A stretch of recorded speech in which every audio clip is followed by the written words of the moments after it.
Belalkulisula malangta duhai langta katakala katakala kelলাই করে আল্লাহ আল্লাহ।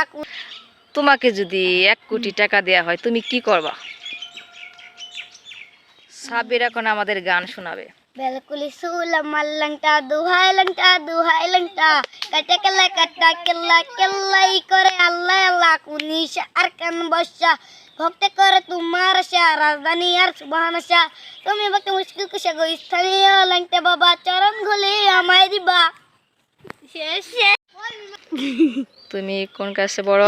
টুটে টুটে। এখানে কি করতেছিলা? খেলতেছিলাম। ও আচ্ছা, খেলতেছিলা। তো তোমাকে একটা প্রশ্ন করি। কি?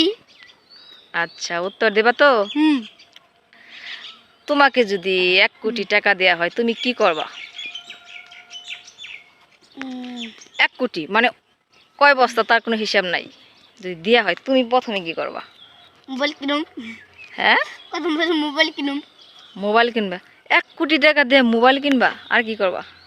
1 কোটি টাকা তো অনেক টাকা, বস্তায় বস্তায়, তোমার ওজনের থেকেও বেশি। বাইক কিনুম আর হলো বাড়ি কিনুম। ও, বাইক কিনবো, গাড়ি কিনবো না কিন্তু বাইক কিনবো। আর কি করবে? চিন্তা করো তো কি করা যায়। কত কিছু করে যায়।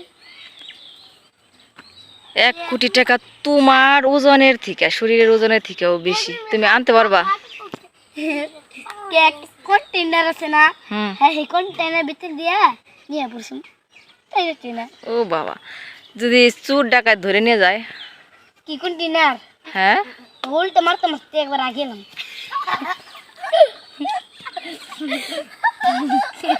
তুমি মার জানো? হ্যাঁ, ধরি। ছোটবেলার বেশ কিছু স্মৃতি মনে পড়ে যায়। যখন বৃষ্টি হতো, ছাতা সাথে না থাকলে তখন বিশেষ করে কলা গাছের পাতা দিয়ে ছাতার মতো করে তৈরি করে মাথায় দেয়া হতো। এটা অনেকেই করেছে ছোটবেলায়। তাছাড়া আছে কলা গাছ ছাড়াও কচু পাতা, বড় বড় কচু পাতাগুলোকে বাচ্চারা বৃষ্টি হলে কাছে কিছু না থাকলে তখন মাথায় দিয়ে বাড়ি ফেরা হতো। আসলে শৈশব স্মৃতিগুলো এমন যে চারপাশে তাকালে শৈশবের কিছু স্মৃতি ভেসে ওঠে।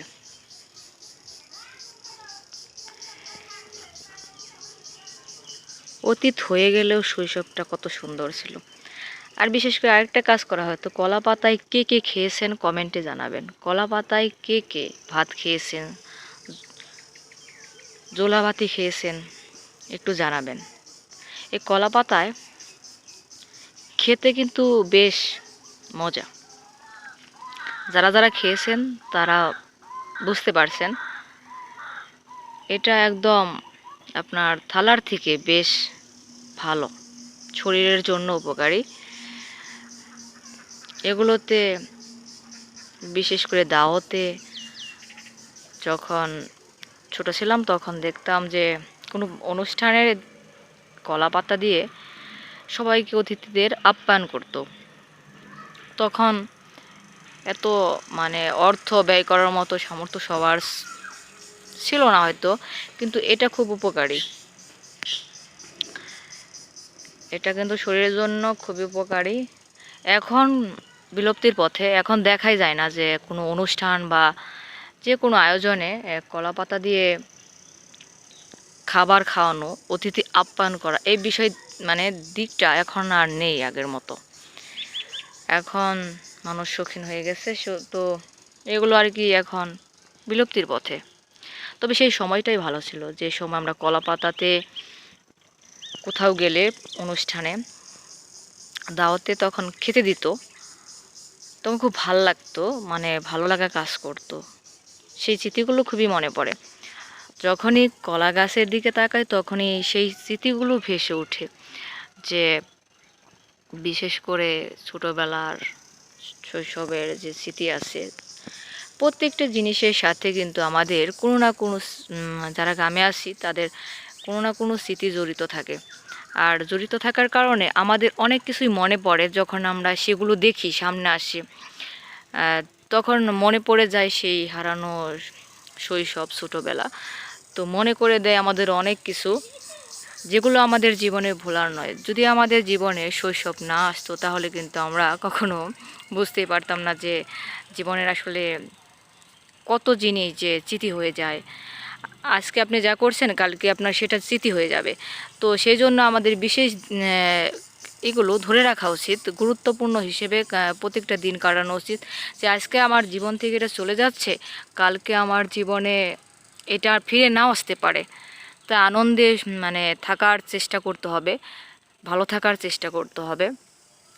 আর আমরা যদি এভাবে ভালো থাকার চেষ্টা করি, বিশেষ করে আমরা ভালো থাকতে পারবো। জীবন থেকে সব কিছুই কম বেশি হারিয়ে যায়, তো সব জিনিস তো আর বয়সের সাথে সাথে হাসি, আনন্দ, অনুভূতি সব কিছু কমে আসে বা হারিয়ে যায়।